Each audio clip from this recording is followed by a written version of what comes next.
Hello everyone, तेज civil के online platform पर आप सभी का स्वागत है। प्रीवियस क्लास में हम क्या पढ़ रहे थे? हम पढ़ रहे थे डिजीज, ह्यूमन में जो जो डिजीज होती है उनके बारे में। तो उनको हम ट्रिक से देख रहे थे और उनके नाम हम देख रहे थे ताकि हम पहले उनके नाम याद कर सके और उसके बाद हम उनको थोड़ा डिटेल में पढ़ सके जो जो इम्पोर्टेंट डिजीज हमारे लिए है वो। तो हमने प्रीवियस क्लास में देखा था एसटीडी के बारे में, एसटीडी सेक्सुअली ट्रांसमिटेड डिजीज। तो इनके नाम हमने एक बार देख लिए थे, syphilis, gonorrhoea, leucorrhoea, AIDS and hepatitis B C D. Hepatitis B C D यहाँ पे हमने देखा, और एक होता है हेपेटाइटिस ए और ई। ये दोनों किससे होते हैं? ये दोनों होते हैं दूषित जल या भोजन के सेवन करने से। इसके बाद हमने क्या देखा? इसके बाद हम आज जो देखेंगे वो है दूषित भोजन या पानी से होने वाले रोग। इनके भी नाम आपको याद करने हैं, तो मैंने नाम लिख दिए हैं यहाँ पर और आपको इनको याद करना है। देखिए, पोलियो, पैचिस, hepatitis A and E, cholera, typhoid. अब आप इनको याद करने के लिए क्या कर सकते हैं? इनके जो फर्स्ट जो टर्म है, पो, पे, ही, को, टा, तो आप इसको इस तरीके से भी याद कर सकते हैं। और आप इनके इंग्लिश वर्ड से अगर याद करना चाहे तो एच पी, सीपीटी, कुछ भी ऐसी एक ट्रिक बनाकर आप इसको याद कर सकते हैं। तो ये हमने देखा दूषित भोजन या पानी से होने वाले रोग, इनके भी नाम आपको याद करने हैं। नेक्स्ट हम क्या देखेंगे? जो फ्लाई, मक्खी जो होती है उसके द्वारा होने वाले रोग। अब ये जो मक्खी होती है वो भी अलग अलग तरीके की होती है। जैसे कि यहाँ पर फर्स्ट कौन सी है? सी मक्खी। इसको क्या कहेंगे हम? सी मक्खी, सी मक्खी। इसका नाम क्या है? हर किसी का एक साइंटिफिक नेम होता है। तो इस जो मक्खी है सी मक्खी, इसका साइंटिफिक नेम है ग्लोसिना पेलपेलिस। क्या नाम है? ग्लोसिना पेलपेलिस। और इसके द्वारा जो होने वाली डिजीज है वो है स्लीपिंग सिकनेस, निंद्रा रोग। सी मक्खी किससे कौन सा रोग होता है? स्लीपिंग सिकनेस या निंद्रा रोग। उसके बाद नेक्स्ट जो मक्खी है वो हमने क्या देखेंगे यहाँ पर? वो हम देखेंगे सैंड फ्लाई, सैंड फ्लाई, बालू मक्खी। और इसके द्वारा कौन सा रोग होता है? इसके द्वारा होता है काला अजार रोग। कैसे याद कर सकते हैं आप इनको? आप ये याद रख लिए, यहाँ पे जो ये सैंड है वो कौन से कलर की है? वो है काले कलर की।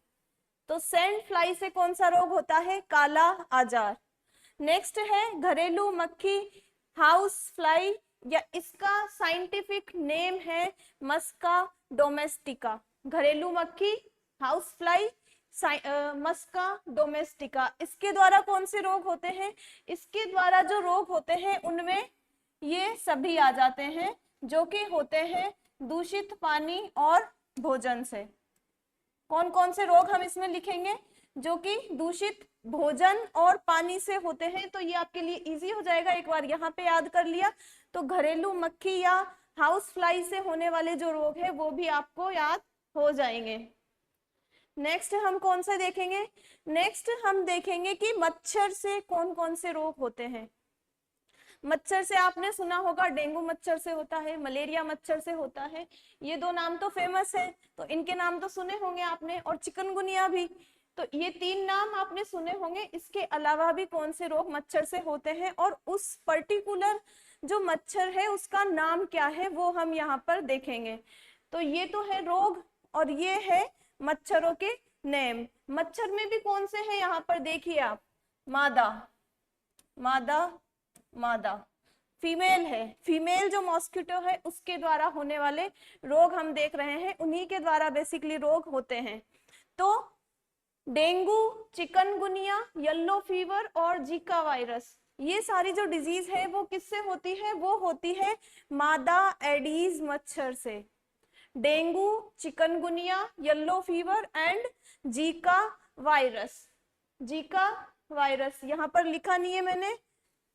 पीत ज्वर के बाद क्या आएगा? Zika virus.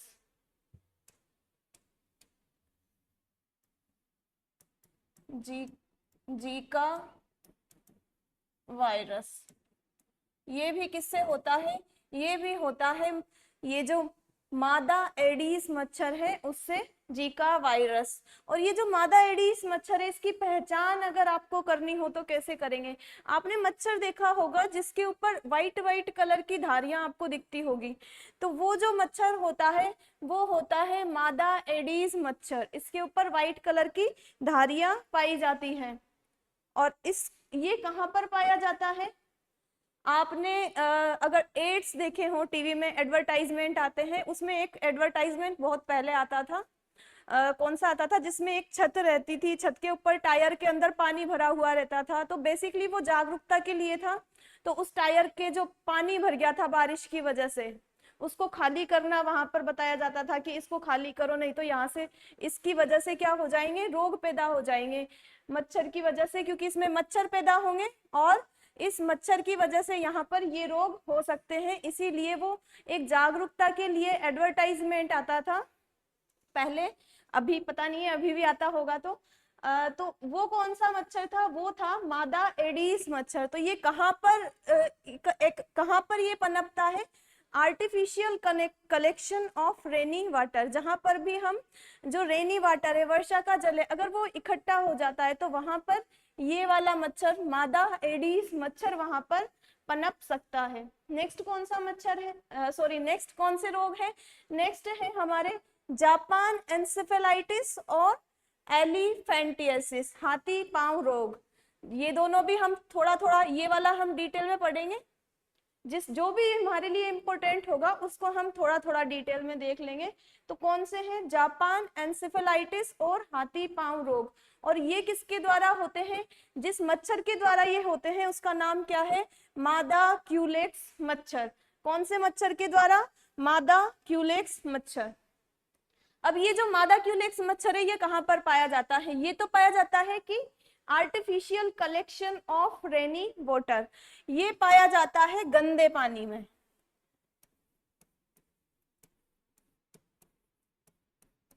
कौन से पानी में? गंदे पानी में पाया जाता है मादा क्यूलेक्स मच्छर। नेक्स्ट फेमस डिजीज जो है मलेरिया। और हाल ही में क्या हुआ है? हाल ही में एक डेवलपमेंट हुआ है जिसमें मलेरिया के टीके का विकास किया गया है। थोड़े दिन पहले ही करंट में था, तो उसको हम जब टीकाकरण जब टॉपिक पढ़ेंगे तब हम उसको पढ़ेंगे।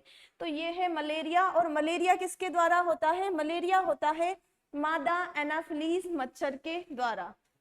किसके द्वारा? मादा एनाफिलीज मच्छर के द्वारा जो रोग होता है वो कौन सा है? वो है मलेरिया। अब हम आज इतने ही जो रोग हैं उनको देखेंगे। अब हमारा जो मेन टॉपिक था वो क्या था? Balanced diet. तो वो बैलेंस्ड डाइट हम आज पूरा कर लेते हैं, काफी टाइम हो गया उसको चलते चलते भी। तो हम हमारा जो मेन टॉपिक है बैलेंस्ड डाइट उस पर आते हैं। कल हमने कितना कर लिया था? कल हमने कर लिया था हमारा विटामिन वाला पार्ट हमारा चल रहा था। और विटामिन वाले पार्ट में हम कौन सा विटामिन पढ़ रहे थे? Vitamin A. हमने क्या देखा था? विटामिन कौन कौन से होते हैं? एक वसा में विलेय होता है, एक जल में विलेय होता है। वसा में विलेय जो विटामिन है वो कौन कौन से होते हैं? विटामिन ए, डी, ई, के। और जो जल में विलेय है वो विटामिन कौन से होते हैं? वो होते हैं विटामिन बी और सी। ये दो विटामिन जल में विलेय होते हैं। फिर हम विटामिन ए देख रहे थे। विटामिन ए का नाम क्या है? रेटिनोल। और इसकी कमी से कौन सा रोग हुआ था? जीरोप्थेल्मिया और रतौंधी नाइट ब्लाइंडनेस।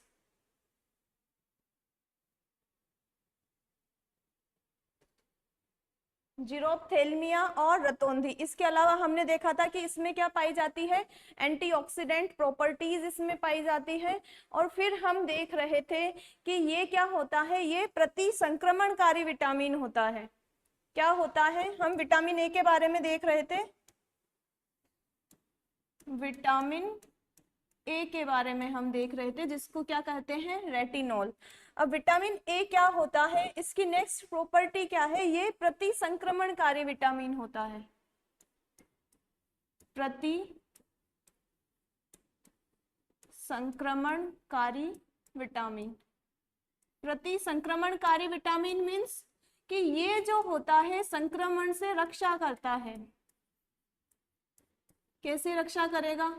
जैसे कि हमारी जो नोज होती है और हमारा माउथ होता है उसमें क्या पाई जाती है? म्यूकस की लेयर उसमें पाई जाती है, जो कि इन्नेट इम्यूनिटी मतलब जन्मजात प्रतिरक्षा, जन्म से ही हमारे अंदर मौजूद होती है। और वो क्या करती है, वो अगर बाहर से कोई भी हार्मफुल बैक्टीरिया वायरस आते हैं तो उनको यहीं पर रोकने का काम करती है, जो म्यूकस लेयर पाई जाती है नोज में और माउथ में। अब ये जो नोज में और माउथ में म्यूकस लेयर है, नोज और माउथ में क्या पाई जाती है?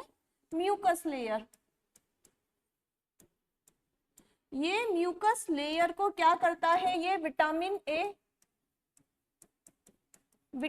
ए की कारण ही ये जो म्यूकस लेयर है वो कैसी रहती है? हेल्दी रहती है। इस म्यूकस लेयर को हेल्दी रखने में विटामिन ए सहायता करता है। इसके विटामिन ए को हेल्दी रखने में ये हमारा म्यूकस लेयर को हेल्दी रखने में ये हमारा विटामिन ए हेल्प करता है। और इसको क्या कहा जाता है? इसका एक और नाम हमने देख लिया। क्या देखा हमने? प्रतिसंक्रमणकारी विटामिन। हमने इसका एक और नाम देख लिया है। अब हम इसके सोर्स देखते हैं कि इसके विटामिन ए के सोर्स कौन कौन से हैं। एग्जाम में पूछा जा सकता है आपसे। तो इसके सोर्स में हम क्या देखते हैं? जो अंडा होता है और मिल्क होता है, दूध होता है, एग और मिल्क, एग और मिल्क, इन दोनों में ये बहुत ही ज्यादा इंपॉर्टेंट रहेंगे पूरे विटामिन टॉपिक पढ़ने के दौरान आपके लिए, क्योंकि इन दोनों में क्या होता है? अंडे और विटामिन में दोनों ही प्रकार के अंडे और विटामिन में सभी प्रकार के विटामिन इनमें पाए जाते हैं। अंडे और मिल्क में सभी प्रकार के विटामिन पाए जाते हैं, केवल और केवल उसमें विटामिन सी नहीं पाया जाता है। तो हम जब भी और विटामिन हम देखेंगे आगे, तो सब में हम सोर्स में क्या लिखेंगे? एग और मिल्क तो हम सब में ही लिखेंगे। कौन सा? एग और मिल्क हम सब में ही लिखेंगे, क्योंकि ये सब ही विटामिन इन दोनों में पाए जाते हैं, केवल और केवल विटामिन सी को छोड़कर। तो हमने क्या लिखा? एग और मिल्क। इसके अलावा जो कलरफुल वेजिटेबल्स होती है हमारी, कौन सी? गाजर हुई, पपीता,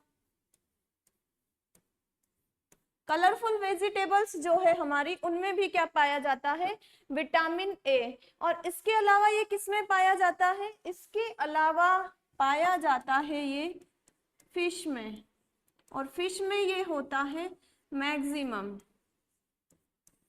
किसमें पाया जाता है? फिश में, और फिश में ये होता है मैक्सिमम। और इसके अलावा किसमें पाया जाता है? ये लीफी ग्रीन वेजिटेबल्स,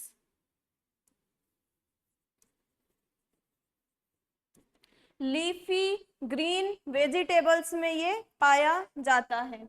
कौन सा विटामिन? Vitamin A. तो ये सोर्स आप अच्छे से याद कर ले। अब हम आगे चलेंगे नेक्स्ट विटामिन की तरफ। नेक्स्ट विटामिन हम कौन सा पढ़ेंगे? हमने पढ़ा था वसा में विलेय और जल में विलेय। जो वसा में विलेय थे उसमें सेकंड विटामिन कौन सा था? विटामिन डी उसमें सेकंड विटामिन था। तो हम जो सेकंड विटामिन के बारे में पढ़ेंगे वो कौन सा है? Vitamin D. विटामिन डी का भी हमें एक और नाम देखना है। जैसे विटामिन ए का हमने क्या देखा था? रेटिनॉल। तो हम विटामिन डी का भी एक और नाम देखेंगे, और विटामिन डी का जो एक और नाम है वो है कैल्सीफेरॉल। ये एग्जाम में आ सकते हैं प्री में, आप इनको अच्छे से याद कर लें। विटामिन डी का नाम क्या है? कैल्सीफेरॉल। विटामिन ए का क्या है? रेटिनॉल। अब हम आगे देखते हैं। आगे हम क्या देखेंगे कि ये विटामिन डी करता क्या है। हम बना लेते हैं एलिमेंट्री कैनाल। ये मैंने बना दी स्मॉल इंटेस्टाइन, इंटेस्टाइन मैंने बना दी है। ये इंटेस्टाइन मैंने यहाँ पर बना दी। अब इस इंटेस्टाइन में क्या होगा, इस इंटेस्टाइन से अगर कैल्शियम आता है, हम भोजन में क्या लेते हैं, हम फूड खाते हैं, भोजन खाते हैं, और उसमें अगर कैल्शियम आ जाता है, फूड में कैल्शियम आ जाता है, तो वो कहाँ कहाँ से जाएगा, mouth, buccal cavity, oesophagus, stomach, then intestine. और इंटेस्टाइन में क्या होगा, वो कैल्शियम एब्जॉर्प्शन उसका स्टार्ट हो जाएगा। और जब उसका अवशोषण स्टार्ट होगा तो स्मॉल इंटेस्टाइन में से हमको क्या करना है, कैल्शियम का एब्जॉर्प्शन, और कैल्शियम का एब्जॉर्प्शन करना है, और इसको हमें कहाँ भेजना है, इसको हमें भेजना है ब्लड वेसल में।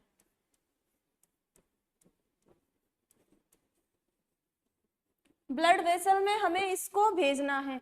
इसको ब्लड वेसल में भेजने के लिए जो पदार्थ हमारी, जो चीज हमारी मदद करती है वो कौन सी है, वो है विटामिन डी। विटामिन डी की सहायता से ये जो कैल्शियम है यहाँ पर एब्जॉर्प्शन होता है। विटामिन डी की सहायता से ये कैल्शियम यहाँ से कहाँ आ जाएगा, ब्लड वेसल में। और फिर इस ब्लड वेसल के जरिए जहां पर भी इसकी उपयोगिता होगी कैल्शियम की, वहां पर चला जाएगा। क्या हुआ, इंटेस्टाइन में हमारा फूड के जरिए कैल्शियम आया, और ये कैल्शियम को हमको अवशोषित करना है, क्योंकि हमें इसे यूज करना है, और यूज करना है तो हमें इसको पहले ब्लड वेसल में लेना है। और इसे ब्लड वेसल में लेने के लिए कौन हेल्प करता है, विटामिन डी इसको हेल्प करता है। अब ये ब्लड वेसल में आ गया, तो इस कैल्शियम को कहां पर जाना है, जहां पर इसका उपयोग होगा। अब इसका उपयोग कहां पर होगा, ये मैंने बना दी बोन्स, बोन मैंने यहां पर ये बना दी। तो हमारा कैल्शियम कहां पर जाता है, बोन में जाता है, और बोन में जाकर ये क्या करता है, बोन को बनाता है स्ट्रोंग।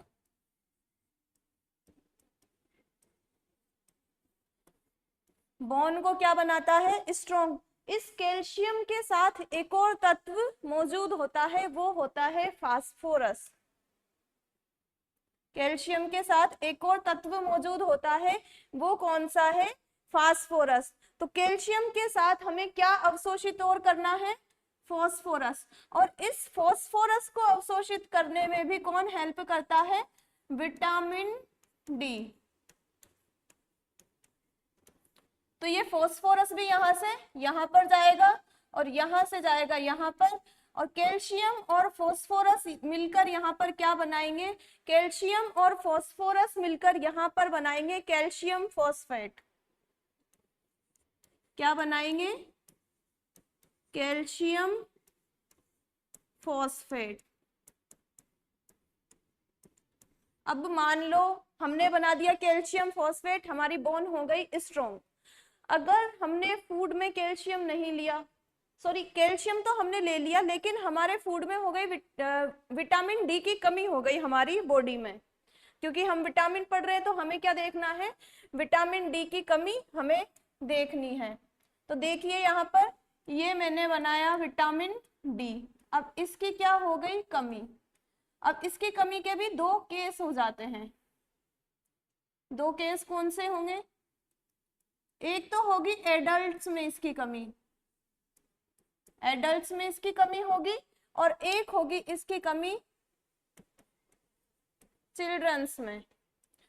तो एडल्ट्स में जब इसकी कमी होती है और चिल्ड्रंस में जब इसकी कमी होती है, तो दोनों के ही डिफरेंट डिफरेंट नाम हैं, किसके, डिजीज के। हुई किसकी कमी है, विटामिन डी की कमी एडल्ट्स में और चिल्ड्रन में। अब हमने इसको भी नाम दे दिया, वही बायोलॉजी में हमें नाम देने हैं।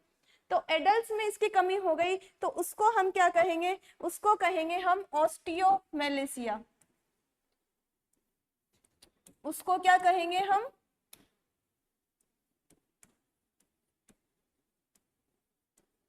ऑस्टियोमेलेशिया इसको कहेंगे, अगर एडल्ट्स में इसकी कमी हो जाती है तो।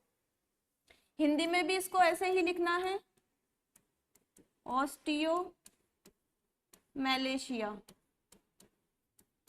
और अगर चिल्ड्रंस में इसकी कमी हो जाती है तो उसको क्या कहेंगे, उसको हम कहेंगे चिल्ड्रंस में इसकी कमी हो जाती है तो उसको हम क्या कहेंगे, उसको हम कहेंगे रिकेट्स।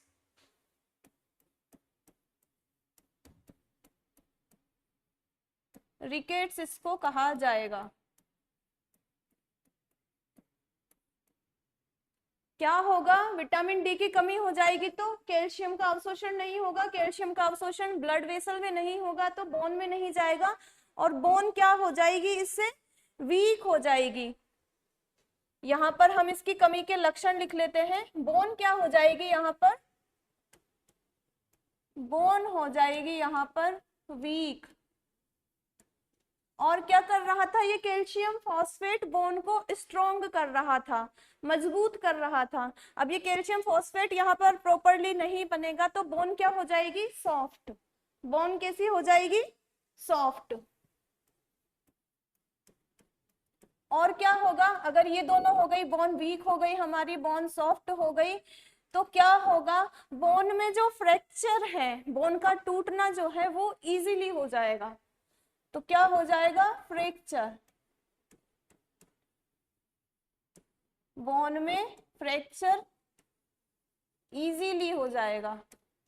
तो विटामिन डी की कमी से ये 3 लक्षण हमें दिखेंगे हमारी बॉडी पर। अब ओस्टियोमेलेशिया, अगर एडल्ट्स में विटामिन डी की कमी है तो एडल्ट्स में विटामिन की कमी है तो उसके क्या लक्षण होंगे, एडल्ट्स में विटामिन की कमी है, ओस्टियोमेलेशिया है तो क्या लक्षण होंगे, तो उसमें क्या होगा, पेन इन स्पाइनल कॉर्ड।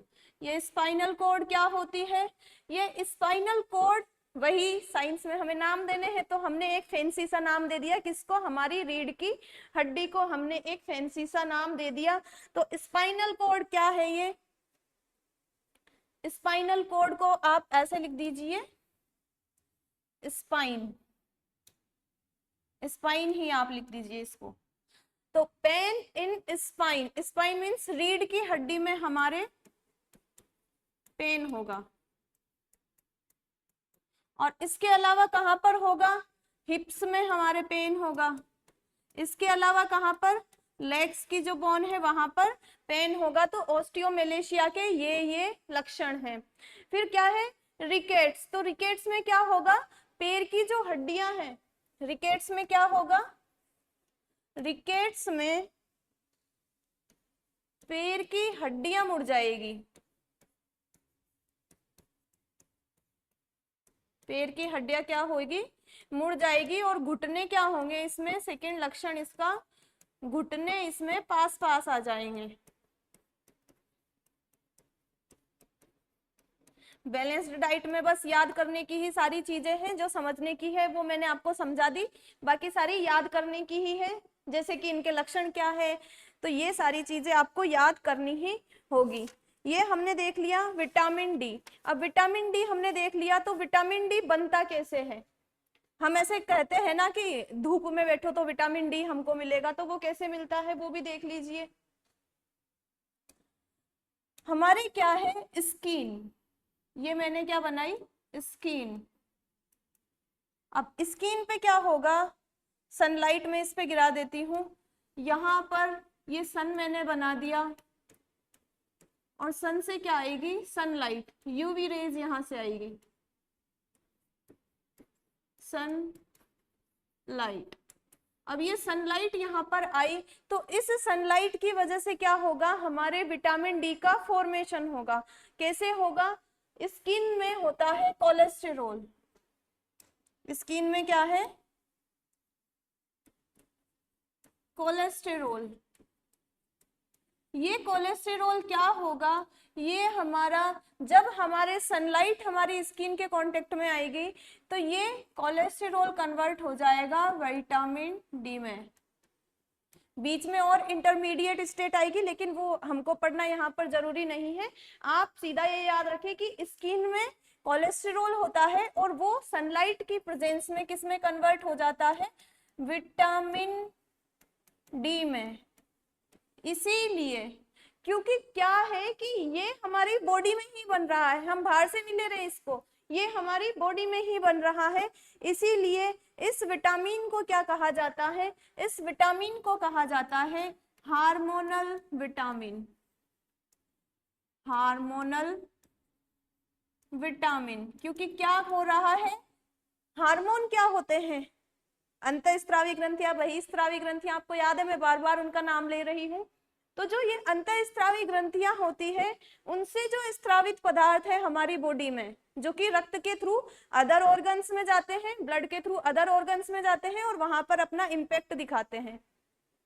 तो ये हार्मोन है जो हमारी बॉडी में बनते हैं, इसीलिए क्योंकि ये भी हमारी बॉडी में ही बन रहा है। हार्मोनल विटामिन इसको कहा है क्योंकि ये हमारी बॉडी में बन रहा है। और सेकंड काम ये कर रहा है, सेकंड काम ये क्या कर रहा है, सेकंड कर रहा है ये कैल्शियम को एब्जॉर्प्शन में हेल्प कर रहा है, एब्जॉर्प्शन में हेल्प कर रहा है।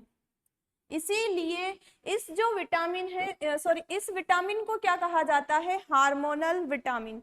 और ये क्या हो रहा है, क्योंकि सनलाइट, धूप की प्रेजेंस में बन रहा है, इसीलिए इसको क्या कहेंगे, इसको हम कहेंगे धूप का विटामिन, धूप का विटामिन इसको कहेंगे हम। ठीक, तो आपको विटामिन डी समझ में आया होगा। अब विटामिन डी के सोर्स क्या है, विटामिन डी के सोर्स क्या है, तो सोर्स भी हम देख लेते हैं। दो सोर्स मैंने आपको बताए थे कि ये हमको सब जगह ही लिखना है, केवल विटामिन सी में नहीं लिखना है। तो वो कौन से थे, वो थे एग और सेकंड था मिल्क। कौन से थे, एग और मिल्क, जो थे जिनसे विटामिन डी हमें प्राप्त हो सकता है। और इसके अलावा कौन सा है, फिश ऑयल, इसमें भी ये होता है मैक्सिमम। कौन सा, फिश ऑयल, फिश ऑयल में भी ये क्या पाया जाता है, फिश ऑयल में भी ये पाया जाता है मैक्सिमम। और इसके अलावा क्या हो सकता है, इसके अलावा हो सकता है मीट। देखिए आप, सारे ही जंतुओं से प्राप्त होने वाले सोर्स है, कोई भी यहाँ पर पादप से प्राप्त होने वाला सोर्स नहीं है। तो ये हमने देख लिया विटामिन डी। अब विटामिन डी हमने देख लिया, इसके बाद हमें क्या देखना है, विटामिन ए, डी, ई, के। तो नेक्स्ट नंबर किसका आया है, विटामिन ई का। तो नेक्स्ट नंबर कौन है, विटामिन ई। विटामिन ई का एक और नाम क्या है, जैसे हमने विटामिन डी का पढ़ा कैल्सीफेरोल, तो विटामिन ई का क्या नाम है, टोकोफेरोल। इंग्लिश में और हिंदी में सेम ही लिखेंगे इनको, टोकोफेरोल इसका नाम है। अब विटामिन ई का एक प्रॉपर्टी हमने देख लिया है, विटामिन ई की हमने एक प्रॉपर्टी देख ली है। कौन सी प्रॉपर्टी है वो, विटामिन ई क्या होता है, एंटीऑक्सीडेंट प्रॉपर्टी इसमें पाई जाती है। क्या पाया जाता है इसमें, इसमें पाई जाती है एंटीऑक्सीडेंट प्रॉपर्टी, एंटीऑक्सीडेंट प्रॉपर्टी। ये क्या होती है, एंटीऑक्सीडेंट प्रॉपर्टी हमने पहले पढ़ा, जब हम क्या पढ़ रहे थे, विटामिन ए जब हम पढ़ रहे थे, तब हमने एंटीऑक्सीडेंट प्रॉपर्टी हमने तब पढ़ी थी। इसमें क्या होता है, जैसे कि हमारे चेहरा है, वृद्धावस्था में आप अगर किसी का चेहरा देखोगे तो उस पर क्या आपको झुर्रियां दिखेगी। वो झुर्रियां क्या है, वो ऑक्सीडेशन की वजह से हुई, मतलब जो मुक्त मूलक है, फ्री रेडिकल्स मैंने आपको बताए थे, फ्री रेडिकल्स की वजह से वो जो झुर्रियां हैं वो उत्पन्न हो गई है। तो ये एंटीऑक्सीडेंट प्रॉपर्टी में क्या करता है, विटामिन ई उनको रोकता है, वृद्धावस्था के जो लक्षण आते हैं उनको रोकता है। इसीलिए इसको क्या कहा जाता है, विटामिन ई को, विटामिन ई को कहा जाता है ब्यूटी विटामिन,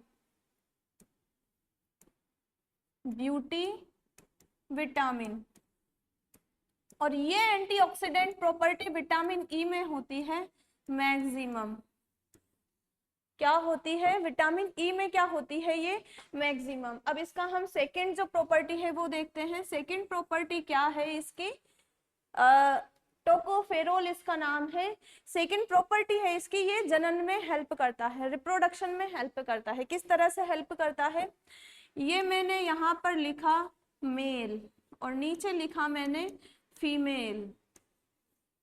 मेल में क्या होता है? मेल में होती है टेस्टिस। क्या होती है मेल में? टेस्टिस।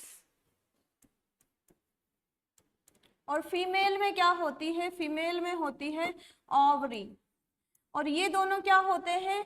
ये दोनों होते हैं प्राथमिक जनन अंग। इन दोनों को क्या कहा जाता है? प्राथमिक जनन अंग। प्राथमिक जनन अंग। और इनसे क्या बनते हैं? मेल में जो टेस्टिस होता है उससे प्रोडक्शन होता है स्पर्म का, और ओवरी से किसका प्रोडक्शन होता है? एग हम उसको बोल सकते हैं और ओवम हम उसे बोल सकते हैं। क्या बोल सकते हैं? एग या ओवम उसको हम बोल सकते हैं। आपको एग जो वर्ड है वो इजीली समझ में आ जाएगा। स्पर्म को हिंदी में कहा जाता है शुक्राणु और ओवम को कहा जाता है अंडा। तो क्या होता है? मेल में टेस्टिस के थ्रू क्या बनते हैं? स्पर्म। और फीमेल में ओवरी के थ्रू क्या बनते हैं? ओवम या एग। और ये दोनों किस में हेल्प करते हैं? बेसिकली ये दोनों करते हैं रिप्रोडक्शन में हेल्प, स्पर्म और ओवम। तो क्या करता है विटामिन ई? विटामिन ई इन दोनों की, विटामिन ई क्या करता है? इन दोनों की क्वालिटी को इन्हांस करता है, क्वालिटी को बढ़ाता है। विटामिन ई क्या करता है? स्पर्म और एग की क्वालिटी को इन्हांस करता है, उनकी क्वालिटी को क्या करता है? बढ़ाता है। इसीलिए विटामिन ए का एक और नाम क्या है? विटामिन ए का नाम है जनन विटामिन। अब क्या हुआ? हमने यहाँ पर क्वालिटी बढ़ा दी। अगर यहाँ पर क्या होगा? विटामिन डी यहाँ पर एब्सेंस होगा। क्या होगा यहाँ पर? ये जो विटामिन ई है यहाँ पर अनुपस्थित होगा, एब्सेंस होगा। तो क्या होगा? इनकी जो क्वालिटी है वो नहीं बढ़ेगी। और अगर इनकी क्वालिटी सही नहीं होगी स्पर्म की और एग की, तो क्या होगा? जनन में, रिप्रोडक्शन में दिक्कत आएगी। और क्या हो जाएगा? स्टेरिलिटी उत्पन्न हो जाएगी, बांझपन उससे आ जाएगा। बांझपन उससे आ जाएगा, स्टेरिलिटी आ जाएगी। और क्या आ जाएगी? इनफर्टिलिटी आ जाएगी।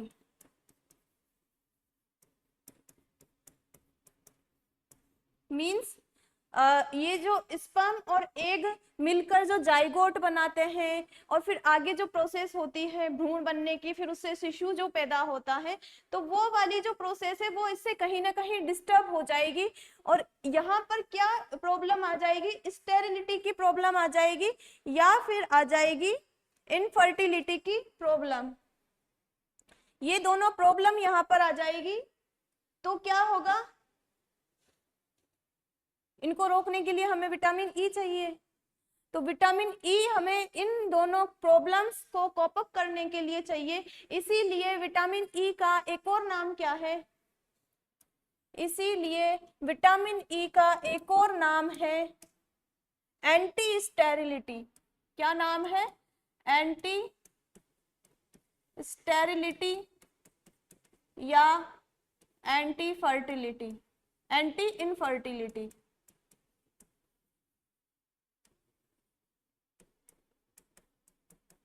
ये दोनों भी इसके नाम है। तो हमने इसके नाम देख लिए, 3 हमने इसके नाम देख लिए। ये है हमारा विटामिन ए, ई, जो जिसमें होती है एंटीऑक्सीडेंट प्रॉपर्टी, और क्या होती है? जनन विटामिन इसको कहा जाता है, क्योंकि ये इनकी क्वालिटी को इन्हांस करता है। अब इसके हमें क्या देखने हैं? इसके हमें अगेन विटामिन ई के हमें देखने हैं सोर्स। विटामिन ई के हमें सोर्स देखने हैं। इसके सोर्स क्या होंगे? 2 तो आपको पता ही है। कौन कौन से हैं? 2 सोर्स आपको पता ही है। एक तो क्या है? एग, और दूसरा क्या है? मिल्क। इसके अलावा इसका सोर्स क्या है? फिश ऑयल, फिश ऑयल में ये होता है मैक्सिमम। एग, मिल्क और फिश ऑयल जो है वो विटामिन ई के सोर्स हैं। इसके अलावा विटामिन ई के सोर्स कौन से हैं? इसके अलावा है बादाम nuts, sunflower seed, sunflower seed इसके एग्जाम्पल है। तो ये हमने देख लिया विटामिन ई के सोर्स। विटामिन ई हमें किन किन से प्राप्त हो सकता है। अब हमारा विटामिन ई कंप्लीट हो गया है। अब हमें नेक्स्ट विटामिन कौन सा पढ़ना है? नेक्स्ट विटामिन है हमारा विटामिन के। विटामिन ए, डी, ई और के। तो नेक्स्ट विटामिन कौन सा है? नेक्स्ट विटामिन है विटामिन के। विटामिन के का भी हमें दूसरा नाम देखना है, और इसका दूसरा नाम क्या है? इसका दूसरा नाम है फिलोक्विनोन। विटामिन ई, विटामिन के का दूसरा नाम क्या है? फिलोक्विनोन।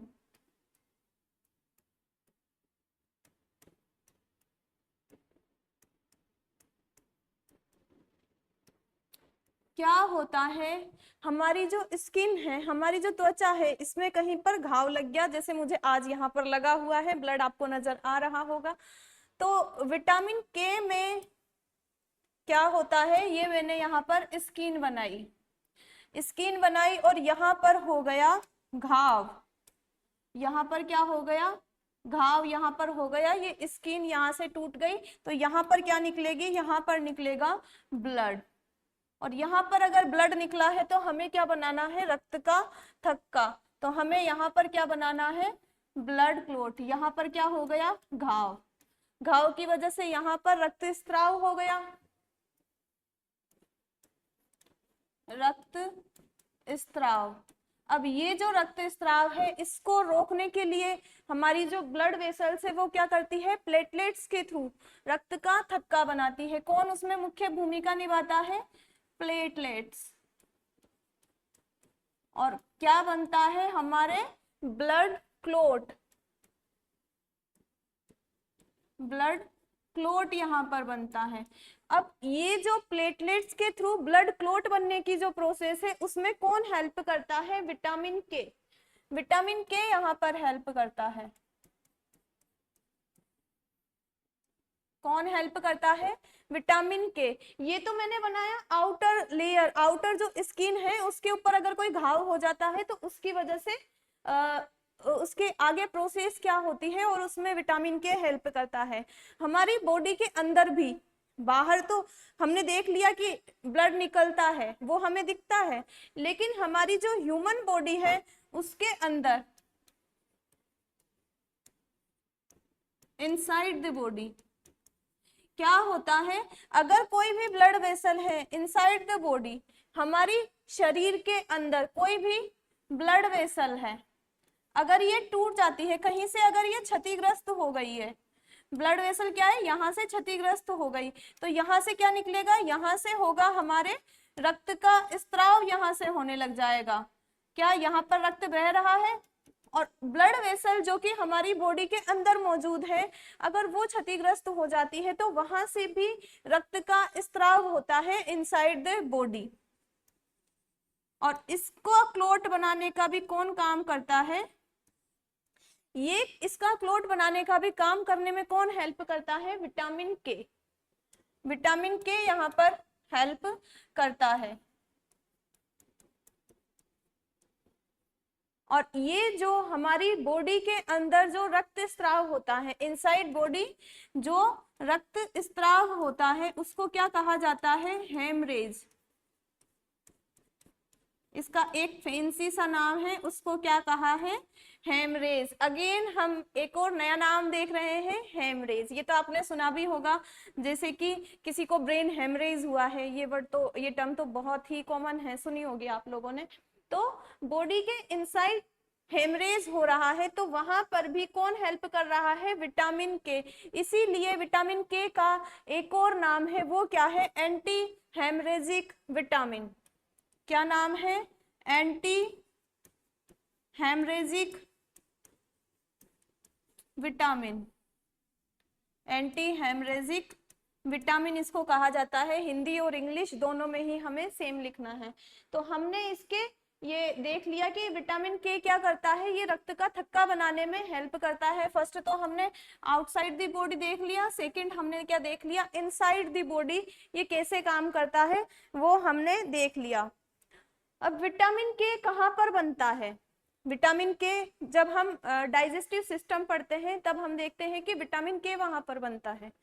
विटामिन के और विटामिन B12 कहाँ पर बनता है? कोलोन में। किसकी हेल्प से? ई कोलाई की हेल्प से विटामिन ए बनता है। यहाँ पर ही हम लिख लेते हैं इसके सोर्स में हम क्या लिखेंगे, हमारी जो इंटेस्टाइन है,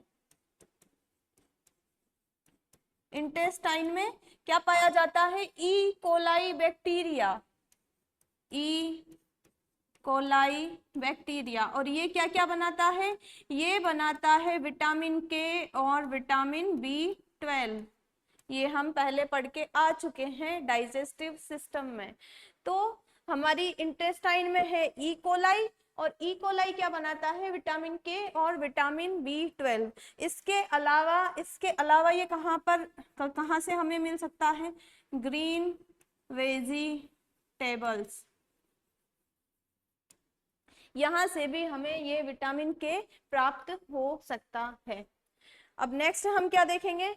विटामिन A, D, E के हमारे हो गए। अब हमारे दो विटामिन बाकी है जिसमें है विटामिन B और विटामिन C। विटामिन B थोड़ा बड़ा विटामिन है तो उसको हम सबसे लास्ट में देखेंगे। सबसे पहले हम क्या देख लेते हैं? हम देख लेते हैं विटामिन C। अब विटामिन C हम देखते हैं तो इसका हमें क्या देखना होगा? इसका भी हमें देखना होगा एक और नेम, और इसका जो एक और नेम है वो क्या है? वो है ascorbic acid. Ascorbic acid. Vitamin C का हमें एक और नाम मिला फैंसी सा, वो है एस्कॉर्बिक एसिड। ये भी आपको अच्छे से याद करना है, ये प्री में आ सकता है। विटामिन ए सी क्या करता है? ये हमारी बॉडी में बनाता है कोलेजन प्रोटीन बनाने में ये हेल्प करता है। क्या करता है? ये हेल्प करता है किसमें? Collagen protein. कोलेजन प्रोटीन हम पहले पढ़ के आ चुके हैं, तो आपको पता होगा कि कोलेजन प्रोटीन कहाँ कहाँ पर पाया जाता है। कोलेजन प्रोटीन कहाँ पर पाया जाता है? ये पाया जाता है बोन में पाया जाता है। पढ़ा हमने कि ये कहाँ पाया जाता है? बोन में। इसके अलावा स्किन में भी पाया जाता है, स्किन, बोन। और इसके अलावा जो हमारे जम्स होते हैं, जो हमारे मसूड़े होते हैं, उनमें भी ये पाया जाता है। किसमें? गम्स में, मसूड़ों में ये पाया जाता है। किसमें? बोन में, स्किन में और गम्स में ये पाया जाता है। कौन? Vitamin C. अब ये यहाँ पर पाया जाता है, तो जब भी हमारी ये जो स्किन है, ये स्किन हमारी है, स्किन में अगर कभी भी घाव हो जाता है, जैसे कि अभी पहले हमने घाव बनाया, अब वो घाव हमने बना तो दिया लेकिन उसको भरने के लिए रक्त का थक्का भी बन गया। लेकिन अगर स्किन में जो है घाव हो गया, अगर कोलेजन प्रोटीन हमारा अच्छी खासी मात्रा में है, तो ये घाव क्या होगा? ये घाव जल्दी जल्दी भर जाएगा, जल्दी जल्दी ठीक हो जाएगा। ये घाव जल्दी जल्दी ठीक कर रहा है स्किन में, क्योंकि कोलेजन प्रोटीन होती है, और कोलेजन प्रोटीन बनाने में कौन हेल्प करता है? Vitamin C. अगर कोलेजन प्रोटीन उचित मात्रा में है तो यहाँ पर जो घाव है वो जल्दी जल्दी ठीक हो जाएगा। इसीलिए विटामिन सी का एक और नाम है, इसका नाम क्या है? Healing vitamin. क्या नाम है? हीलिंग विटामिन इसका नाम है। विटामिन सी का हमने एक और नाम देख लिया, वो क्या है? Healing vitamin. अब अगर विटामिन सी की कमी हो जाती है, विटामिन सी की कमी हो जाती है, तो आप सोचिए क्या क्या लक्षण प्रदर्शित होते होंगे। यहां पर मैंने कर दी विटामिन सी की कमी। अब विटामिन सी की कमी हो गई तो क्या होगा? ये घाव जल्दी ठीक होंगे या नहीं होंगे? जल्दी ठीक नहीं होंगे। ठीक है, घाव जल्दी ठीक नहीं होंगे। ये जो गम्स है उसमें क्या होगा, मसूड़ों में खून आ सकता है, मसूड़े फूल सकते हैं। गम्स, मसूड़ों में क्या हो सकते हैं, मसूड़ों में ब्लड आ सकता है, ये फूल सकते हैं। इसके अलावा हमने नेक्स्ट क्या देखा था, बोन। बोन में यहाँ पर क्या हो सकता है, बोन यहाँ पर हो सकती है वीक। बोन क्या हो सकती है, वीक। तो ये जो लक्षण प्रदर्शित होते हैं इसको भी हमने दे दिया एक और नाम। अगेन हम नाम दे रहे हैं, और उस रोग का क्या नाम है, उस रोग का नाम है स्कर्वी रोग। तो विटामिन सी की कमी से कौन सा रोग होता है, स्कर्वी रोग। और यहाँ पर हम जितने भी रोग पढ़ रहे हैं वो कौन सी है, डिफिशियंसी डिजीज। और वो डिफिशियंसी डिजीज हमने कहाँ पर देखी थी, एक हमने देखी थी इननेट और एक देखी थी एक्वायर्ड। एक्वायर्ड में भी नॉन इन्फेक्शियस और इन्फेक्शियस। जो नॉन इन्फेक्शियस है, गैर संक्रामक जो रोग है, उनके ये एग्जाम्पल है स्कर्वी रोग। और जितने भी यहाँ पर रोग हम पढ़ रहे हैं वो सब। स्कर्वी रोग का एक और नाम है, इसको क्या कहा जाता है, इसको कहा जाता है नाविक रोग। नाविक रोग, या क्या कहा जाता है इसको, सेलर्स डिजीज। नाविक रोग इसको कहा जाता है, या सेलर्स डिजीज इसको कहा जाता है। क्यों कहा जाता है इसको नाविक रोग, क्योंकि ऐतिहासिक रूप से क्या होता था, प्राचीन समय में कोई भी जो नाविक होते थे, जो जहाज के थ्रू आते थे जाते थे, तो लंबे समय तक उनको जो भोजन मिलता था उसमें क्या, विटामिन सी की कमी होती थी। विटामिन सी की कमी क्यों होती थी, क्योंकि विटामिन सी जिनसे मिलता है, जिन सोर्स से हमें विटामिन सी मिलता है, वो उनके पास नहीं होता था। इसीलिए उनको ये लक्षण पैदा हो जाते थे, ये लक्षण उत्पन्न हो जाते थे, और उस रोग को हमने क्या कहा था, नाविक रोग या सेलर्स डिजीज। कौन से जो सोर्स है वो इनको नहीं मिल पाते थे, विटामिन सी के सोर्स कौन से हैं, इसके सोर्स हैं सिट्रस फ्रूट्स। सिट्रस फ्रूट्स क्या होता है, सिट्रस फ्रूट्स। सिट्रस फ्रूट्स जो होते हैं वो होते हैं खट्टे फल। जो भी स्वाद में खट्टे फल होते हैं उनसे हमें क्या मिलता है, उनसे हमें मिलता है विटामिन सी। खट्टे फल जैसे कि मौसमी हो गया हमारा, तो ये सब जो है मौसमी, और भी जो खट्टी चीजें हैं जो आप जब भी खाओ तब महसूस करना कि कौन सी खट्टी है कौन सी नहीं है, तो इनसे हमें क्या मिलते हैं, ये विटामिन सी। और इसके अलावा विटामिन सी किससे मिलता है, मिर्ची से, हरी मिर्ची से। इसके अलावा खट्टे फल में और कौन सा हो सकता है, आंवला यहाँ पर हो सकता है, हरी मिर्ची यहाँ पर है।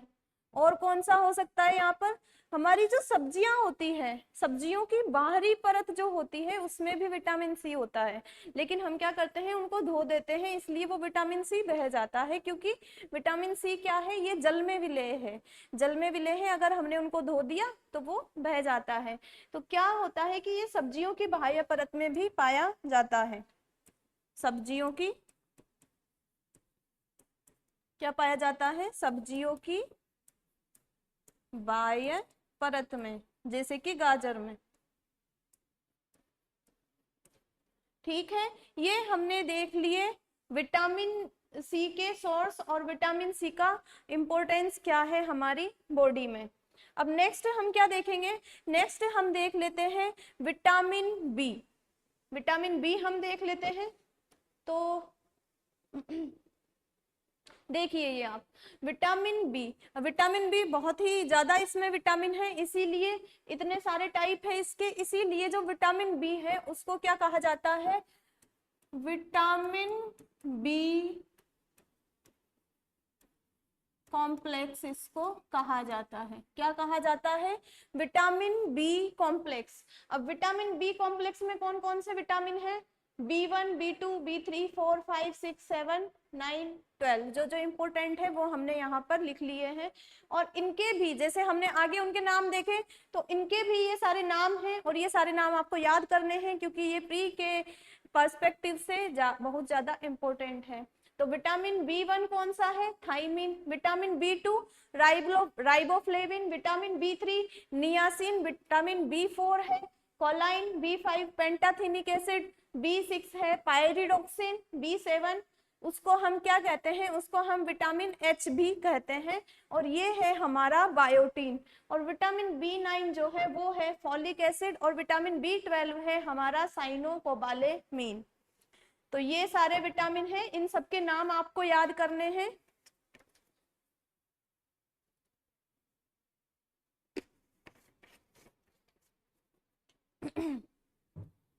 ठीक है, ये सारे नाम आपको याद करने हैं। तो आज की क्लास में हम इतना ही करते हैं और नेक्स्ट जो है हम नेक्स्ट क्लास में करेंगे। तो आज की क्लास में इतना ही। Thank you.